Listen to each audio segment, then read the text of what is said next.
नमस्कार दोस्तों एक बार फिर से स्वागत है मेरी एक और नई वीडियो में। दोस्तों कहानी की शुरुआत होती है उत्तर प्रदेश में एक जिला पड़ता है कानपुर जिला। उसी कानपुर जिले में दोस्तों विशाल नाम का एक लड़का अपने परिवार के साथ रहता था। जी हाँ दोस्तों, उसके परिवार में उसकी भाभी और उसकी माँ थी। जी हाँ दोस्तों, जो उसका बड़ा भाई था राकेश, दोस्तों वह दुबई में काम करता था, जिसके चलते दोस्तों विशाल को भी अब वे दुबई ले गया था। जी हाँ दोस्तों, लेकिन दोस्तों जो विशाल होता है उसका कॉन्ट्रैक्ट जल्दी ही खत्म हो जाता है, जिसके चलते फिर से वह दोस्तों इंडिया लौट आता है, अपने गांव कानपुर लौट आता है। अब दोस्तों कानपुर लौटने के बाद दोस्तों वह अपने परिवार, अपनी भाभी और घर में अपनी माँ उसके साथ रहने लगता है। जी हाँ दोस्तों, अब दोस्तों कुछ समय बीत जाता है। उसके बाद दोस्तों जो उसकी भाभी होती है और उसकी जो माँ होती है वो दोनों मिलकर दोस्तों उसकी शादी की प्लानिंग बनाने लगती है। जी हाँ दोस्तों, एक दिन दोस्तों जो उसकी भाभी होती है वह कुछ लड़कियों की फ़ोटो लेकर आती है और विशाल को दिखाने लग जाती है। जी हाँ दोस्तों, जो उसकी भाभी होती है उसका नाम दोस्तों नीलम होता है। जो नीलम होती है वह खूबसूरत लड़कियों की फ़ोटो दिखाने लग जाती है। तो इस पर विशाल कहता है कि भाभी, मुझे इसमें से एक भी लड़की पसंद नहीं आई है, मुझे तो आपकी तरह एक अच्छी लड़की चाहिए। वो तो मेरी किस्मत खराब है कि मैं घर में छोटा पैदा हुआ हूँ। अगर मैं भैया की जगह होता तो मैं भी आपसे बहुत ही प्यार करता और मैं ही आपसे शादी करता। जी हाँ दोस्तों, इस पर दोस्तों जो उसकी भाभी नीलम होती है वो विशाल को कहती है कि अरे क्या बके जा रहे हो तुम, ऐसी बच्चे वाली हरकतें अब मत क्या करो। तो इस पर दोस्तों उसकी माँ हंस पड़ती है और कहती है कि अरे तुम्हारा देवर ही तो है और देवर ने कुछ कह दिया तो बुरा क्यों मान रही हो तुम। जी हाँ दोस्तों, विशाल दोस्तों मजाक में ही उसको ऐसा कहता है और जो उसकी भाभी होती है नीलम दोस्तों वह उसे मजाक में ही डांटने लगती है। जी हाँ दोस्तों, और तीनों जने दोस्तों हंसने लगते हैं। इस पर दोस्तों फोटो देखते देखते दोस्तों विशाल नीलम के हाथ से एक फोटो मांगता है और कहता है कि इस लड़कों की फोटो दिखाइए भाभी। तो दोस्तों नीलम झट से अपने हाथ से फोटो विशाल को दे देती है और कहती है कि लीजिए। जी हाँ दोस्तों, इस पर दोस्तों वह कहता है कि ये भाभी मुझे लड़की बहुत पसंद है, ये बहुत ही अच्छी लड़की है। जी हाँ दोस्तों, वह कहता है कि ये तो बिल्कुल आपकी तरह दिख रही है, बहुत ही ज़बरदस्त लड़की है, इससे शादी फिक्स कर दो। जी हाँ दोस्तों, अगले ही दिन दोस्तों वे प्लानिंग बनाते हैं कि इस लड़की से मिलने उनके घर जाएंगे। अगले दिन ही दोस्तों जो नीलम होती है अपने देवर विशाल को लेकर उस लड़की से मिलने चली जाती है। जी हाँ दोस्तों, जो नीलम होती है वह उसके घर ना जाकर दोस्तों उसे होटल में ही बुला लेते हैं और एक खूबसूरत से गार्डन में तीनों बैठ जाते हैं और आपस में बात करने लगते हैं। सब अपना अपना परिचय देने लग जाते हैं। तो इस पर जो लड़की होती है जिसको विशाल देखने जाता है दोस्तों, उसका नाम प्रिया होती है। प्रिया पूछती है कि आपने पढ़ाई कहाँ तक कर रखी है। तो इस पर कहता है कि मैंने पढ़ाई तो बहुत की है और मैं दुबई में काम करता हूँ। जी हाँ दोस्तों, ये कहते ही दोस्तों जो उसकी भाभी नीलम होती है वह बीच में बोल जाती है और कहती है कि लाखों में एक है मेरा देवर और ऐसा लड़का तो कहीं भी नहीं मिलेगा। मैं मेरे लिए अपने देवर की पसंद की देवरानी चाहती हूँ और मैं तुम्हें देवरानी नहीं, मैं तो तुम्हें बहन की तरह मानूंगी। जी हाँ दोस्तों, ये कहते ही दोस्तों जो प्रिया होती है, जो होने वाली पत्नी होती है जो विशाल की, दोस्तों वह हंस पड़ती है। दोस्तों विशाल भी प्रिया को पसंद कर लेता है और प्रिया भी विशाल को पसंद कर लेता है। जी हाँ दोस्तों, दोनों आपस में हम पसंद कर लेते हैं और शादी की दोस्तों डेट भी फिक्स कर देते हैं। अगले दिन दोस्तों घर में जो विशाल की माँ होती है और विशाल की भाभी होती है वे सब मिलकर दोस्तों विशाल की शादी की तैयारियां कर रही होती है कि क्या करना है शादी में, क्या नहीं करना है। तभी दोस्तों विशाल के पास एक दुबई से फ़ोन आता है। जी हाँ दोस्तों, वह कॉल को रिसीव करता है। वह अपनी भाभी को कहता है कि मेरे पास दुबई से फ़ोन आ रहा है, लेकिन ये फ़ोन तो भैया का तो नहीं है, किसी और का है। जी हाँ दोस्तों, जब वह कॉल उठाकर बात करता है तो दोस्तों उसके पैरों तले ज़मीन खिसक जाती है, उसके सर से पसीना निकलने लग जाता है, उसके रोंगटे खड़े हो जाते हैं। जी हाँ दोस्तों, वह सुनता है कि कंपनी में किसी आग लगने की वजह से जो उसके भाई था उसकी मौत हो चुकी है। जी हाँ दोस्तों, ये सुनकर दोस्तों जो उसकी भाभी होती है विशाल की भाभी, वह धड़ाम से ज़मीन पर गिर जाती है और वहीं बेहोश हो जाती है। जी हाँ दोस्तों, वह फूट फूट कर रोने लगती है।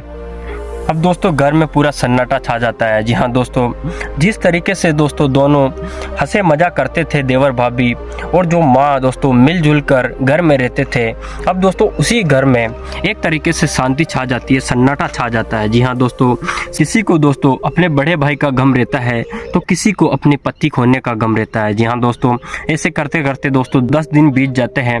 एक दिन दोस्तों जो राकेश की पत्नी होती है नीलम, वह बैठक पर बैठी होती है और जो विशाल होता है राकेश का छोटा भाई, वो भी बैठक पर बैठा होता है। जी हाँ दोस्तों, तभी नीलम का बाप आता है और दोस्तों उसे कहता है कि बेटी अब तुम हिम्मत रखो, जो होना है हो गया है, अब तुम्हें घबराने की जरूरत नहीं है, मैं तुम्हारे साथ हूँ।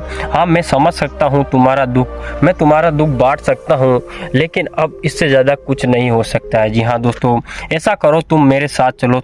दोस्तों उस पर नीलम कहती है अपने बाप को कि नहीं पापा मैं नहीं चल सकती हूँ, क्योंकि मेरी पति राकेश की यादें इस घर से जुड़ी है, मैं इसी घर में रहूंगी अपने पति के यादों के साथ। जी हाँ दोस्तों, तभी दोस्तों जो उसकी सास होती है, जो विशाल की माँ होती है, वो मन ही मन कहती है कि मनुष्य औरत चली जाओ यहाँ से। जी हाँ दोस्तों, वह ऐसा मन ही मन सोचती है, उसे लगता है कि इस मनुष्य औरत की वजह से ही मेरा बेटा मर गया है। जी हाँ दोस्तों, और रोती हुई ये कहती जाती है कि मैंने तो उसको मना किया था कि मत जा दुबई, यहीं कमा के खा ले, लेकिन वो मेरी एक ना सुना और आज देखो तुम, मेरे बेटों को मैंने खो दिया।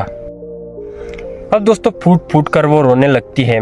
दोस्तों कई दिन बीत जाते हैं। अब दोस्तों जो राकेश था उसको मरे हुए 1 महीना हो जाता है। जी हाँ दोस्तों, वहीं दूसरी तरफ दोस्तों जो राकेश की पत्नी होती है नीलम, जो विशाल की भाभी होती है नीलम, दोस्तों वह अभी भी गम में रहती है अपने पति की। दोस्तों वह भी दोस्तों अभी भी दोस्तों अपने पति के गम में रहती है। दोस्तों अपने पति को लगातार वह याद करती रहती है, वह भूल नहीं पाती है और उसे याद कर दोस्तों लगातार वह रोती रहती है। जी हाँ दोस्तों, एक दिन दोस्तों विशाल दोस्तों उसकी भाभी के कमरे में जाता है और कहता है कि भाभी कब तक तुम बैठी रहोगी, आज तुम्हें पता नहीं है कि मेरी बर्थडे है। जी हाँ दोस्तों, इस पर दोस्तों वह कहती है कि हैप्पी बर्थडे विशाल। इस पर दोस्तों विशाल कहता है कि भाभी इस तरीके से नहीं, हम हमेशा की तरह जिस तरह बर्थडे मेरा बनाते थे उसी तरह हम आज भी बर्थडे बनाएंगे। जी हाँ दोस्तों, ये कहते ही दोस्तों उसकी भाभी उठती है और उसके गले मिल जाती है। जब वह गले मिलती है तो दोस्तों जो विशाल होता है उसे गंदी तरीके से छूने लग जाता है, उसके दोस्तों गले लगाकर दोस्तों उसके पीठ पर गंदे तरीके से हाथ लगाने लग जाता है। तो इस पर दोस्तों जो नीलम होती है विशाल की भाभी, वह विशाल को दूर धकेल देती है। तभी विशाल कहता है कि चलो भाभी हम हमेशा की तरह सेलिब्रेट करेंगे मेरा बर्थडे। जी हाँ दोस्तों, तो उसकी भाभी कहती है कि मुझे कुछ समझ नहीं आया, क्या कहना चाहते हो तुम। तभी वो कहता है कि भाभी मैं वोडका लाया हूँ कि हम साथ में ही पिएंगे और साथ में ही पार्टी करेंगे और अच्छी तरीके से केक काट के जन्मदिन मनाएंगे। जी हाँ दोस्तों, दोनों जाते हैं दोस्तों शाम के टाइम दोस्तों पार्टी करते हैं, केक काटते हैं। विशाल अपने हाथ से केक उठाता है, अपनी भाभी को खिलाता है। वहीं दूसरी तरफ दोस्तों दोनों वोडका दोस्तों दोनों जो शराब होता है वो दोनों अपने अपने गिलास में लेते हैं और दोनों पीने लग जाते हैं। जी हाँ दोस्तों नशे में दूध कुछ नहीं पता होता है उनको और दोस्तों आपस में दोस्तों संबंध बनाने लग जाते हैं। तभी दोस्तों उसकी जो माँ होती है विशाल की माँ, जो नीलम की सास होती है, वह अचानक से घर में आ जाती है और उसको देख लेती है। ये गलत हरकत करते हुए पकड़ लेती है। दोस्तों वह तुरंत ही जो नीलम होती है उसको दूर हटाती है और जोर से 2-3 तमाचे उसके कान के नीचे रख देती है और कहती है कि मुझे पहले ही शक था तुम पर कि तुम इसलिए इस घर में ठहरी हो, इसलिए तुम बाप के साथ नहीं गई हो क्योंकि तुम मेरे बेटे छोटे बेटे के साथ रंग रंगोलियाँ बनानी चाहती हो, इसलिए तुम अपने बाप के साथ नहीं गई हो। जी हाँ दोस्तों, वह उसके पैर पड़ती है और कहती है कि माँ जी मुझसे गलती हो गई, मुझे माफ़ कर दो। लेकिन दोस्तों वह एक ना सुनती है और उसके कपड़े लाकर उसके मुंह पर मारती है और दोस्तों एक सूटकेस लाती है और उसको दे देती है। वह तुरंत से दोस्तों बैग पैक करवा कर घर से निकाल देती है और कहती है कि जाओ अपने बाप के घर। वहीं दोस्तों दूसरी तरफ जो विशाल था वो लगातार दोस्तों ये सब कुछ हरकत देख रहा था जो नीलम की सास नीलम के साथ कर रही थी। विशाल उसकी हरकतें लगातार देखता जा रहा था, लेकिन वह अपने मुंह से एक वर्ड तक नहीं निकाल रहा था, ना ही अपनी भाभी नीलम का सपोर्ट कर रहा था। जबकि दोस्तों जो नीलम थी वह हमेशा से ही अपने देवर विशाल का सपोर्ट करती थी। दोस्तों नीलम अपने बाप के घर चली जाती है। जी हाँ दोस्तों, रात के समय में जब वह दरवाज़ा खटखटाती है तो उसका बाप भाग कर दोस्तों दरवाज़ा खोलता है और वह नीलम को देखकर चौंक जाता है और कहता है कि बेटा इतनी रात को अचानक से कैसे आना हुआ। तो इस पर वह कहती है क्यों, मेरे पापा का घर है, मैं नहीं आ सकती हूँ क्या। तो इस पर उसका बाप कहता है कि नहीं बेटा, ये तुम्हारा ही घर है, तुम जब चाहो जब आ सकती हो, लेकिन एकदम से रात को अचानक आना मुझे बिल्कुल अच्छा नहीं लगा है। तो इस पर वह नीलम कहती है कि कुछ नहीं हुआ पापा, मुझे चाय बना कर दे दीजिए, मेरा सर बहुत दर्द कर रहा है। जी हाँ दोस्तों, वह तुरंत से जाता है और दोस्तों जाकर चाय बनाने के लिए चले जाता है। उसके थोड़ी देर बाद में ही दोस्तों विशाल का फ़ोन उस नीलम के पास आता है। नीलम जैसे ही फ़ोन उठाती है, इस पर विशाल कहता है कि मुझे माफ़ कर दो, मेरे से गलती हो गई, माँ ने तुम्हें बुरा भला कहा तो मैं कुछ नहीं बोला, प्लीज़ मुझे माफ़ कर दो, मुझे लगा कि अपन दोनों पर शक हो जाएगा इसलिए मैंने कुछ नहीं बोला था। जी हाँ दोस्तों, ये कहकर विशाल कहता है कि मैं तुमसे अब छुप छुप कर मिलूँगा क्योंकि मैं तुमसे बहुत ही प्यार करता हूँ और जब भी मुझे मौका मिलेगा तो मैं तुमसे शादी कर लूँगा। जी हाँ दोस्तों, ये कहते ही नीलम बहुत खुश हो जाती है। उसे लगता है कि अब उसका देवर विशाल अब उससे शादी करने वाला है। जी हाँ दोस्तों, उसे लगता है कि विशाल उससे बहुत ही ज़्यादा प्यार करता है।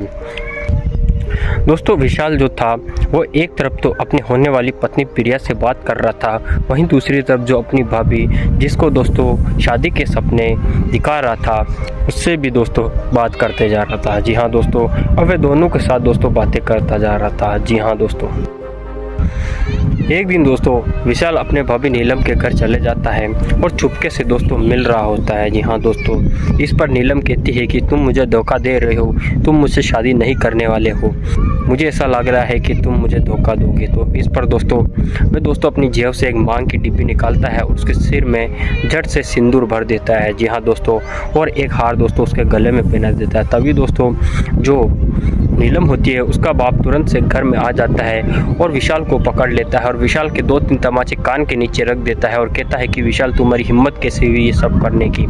इस पर दोस्तों जो नीलम होती है अपने बाप को रोक लेती है और कहती है कि पापा मेरी मर्जी से ये सब कुछ हुआ है, मैं भी नीलम से प्यार करती हूँ और हम दोनों की रजामंदी से ये शादी हो रही है। जी हाँ दोस्तों, ये कहते हैं उसका बाप दोस्तों काफ़ी परेशान हो जाता है और कहता है कि बेटी तुम्हें शर्म तक नहीं आई कि तुम अब तुम्हारे देवर के साथ आज की लड़ा रही हो। तो इस पर नीलम कहती है कि पापा आप तो मुझे डिमोटिवेट कर रहे हो, जबकि आपको तो मेरा साथ देना चाहिए। तो इस पर उसके पापा कहता है कि बेटी तुम्हारी मर्जी हो जैसे करो, लेकिन तुम फंस मत जाना।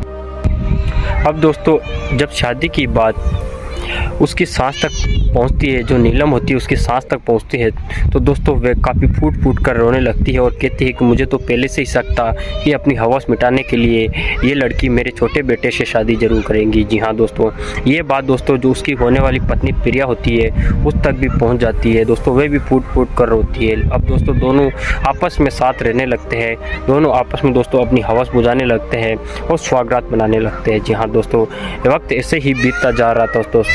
एक दिन दोस्तों जब नीलम अपने गार्डन में बैठी होती है तभी दोस्तों उसके सामने एक ऐसी चीज़ आती है जिसे देखने के बाद शायद उसके भी रोंगटे खड़े हो जाते हैं। जी हाँ दोस्तों, वे कोई और नहीं जो नीलम का पहला पति राकेश था वह था। जी हाँ दोस्तों उसे लगता है कि राकेश तो मर चुका है लेकिन वह जिंदा था। जो विशाल था दोस्तों वह झूठ मूठ में ही उसको भाई को मृत घोषित कर देता है, उसके परिवार वालों को बता देता है कि भैया तो मर चुके हैं दोस्तों, और वह उसके साथ शादी कर लेता है। जी हाँ दोस्तों, जब उसे पता पड़ता है, उसकी पत्नी को पता पड़ता है कि राकेश अभी जिंदा है, तो दोस्तों उसके रोंगटे खड़े हो जाते हैं। दोस्तों वह परेशान हो जाती है, पसीने छूट जाते हैं। जी हाँ दोस्तों वह जाकर अपने पत्नी राकेश दोस्तों जाकर अपनी पत्नी के गले मिलता है और कहती है कि क्या कर रही हो, क्या बोल नहीं रही हो तुम, इतने समय बाद मैं तुमसे मिलने आया हूँ। जी हाँ दोस्तों, लेकिन वे कैसे बोलती, क्योंकि उसे तो लगा था कि राकेश मर चुका है। अब दोस्तों वे उसके देवर के साथ वे शादी कर चुकी थी। जब दोस्तों ये बात नीलम को पता पड़ती है कि उसके देवर ने उससे झूठ बोला है, तो दोस्तों वह तुरंत से उसके पास जाती है और उसे जोर ज़बरदस्ती करने लग जाती है और कहती है कि तुमने मेरे साथ धोखा किया है, तुमने मेरे साथ चीटिंग की है, मेरे पति को तुमने तो मार दिया था। जी हाँ दोस्तों, ये कहते ही दोस्तों फूट फूट कर रोने लगती है। तभी दोस्तों जो राकेश होता है उसको सब कुछ पता पड़ जाता है। जी हाँ दोस्तों, ये कहते ही दोस्तों वह बहुत ही परेशान हो जाता है और वह फूट फूट कर रोने लगता है और कहता है है कि मैंने तो तुम पर विश्वास किया था और मैं विदेश गया था अपना भविष्य बनाने के लिए, अपने परिवार का भविष्य बनाने के लिए, तुम तो कुछ और ही कर रही हो मेरे पीछे। ये कहते ही दोस्तों फूट फूट कर रोने लगता है। जी हाँ दोस्तों पुलिस आती है। जब राकेश अपनी पत्नी और भैया पर, अपने छोटे भाई पर रिपोर्ट लिखाती है तो दोस्तों पुलिस आती है और दोनों को पकड़ लेती है। जी हाँ दोस्तों, वे सब कुछ कहानी बता देते कि ऐसा ऐसा हुआ था। जी हाँ दोस्तों, लेकिन दोस्तों इसमें नीलम की गलती बिल्कुल नहीं थी। नीलम को दोस्तों रिहा कर दिया जाता है और विशाल दोस्तों अपने भाई को मृत घोषित करके धोखे से अपनी भाभी से ही शादी कर लेता है। जी हाँ दोस्तों, ये थी कहानी। कहानी कैसी लगी? अगर कहानी अच्छी लगी है तो प्लीज़ चैनल को सब्सक्राइब करके वीडियो को लाइक ज़रूर करना और चैनल को और वीडियो को शेयर भी ज़रूर करना। आज के लिए इतना ही। जय हिंद, जय भारत।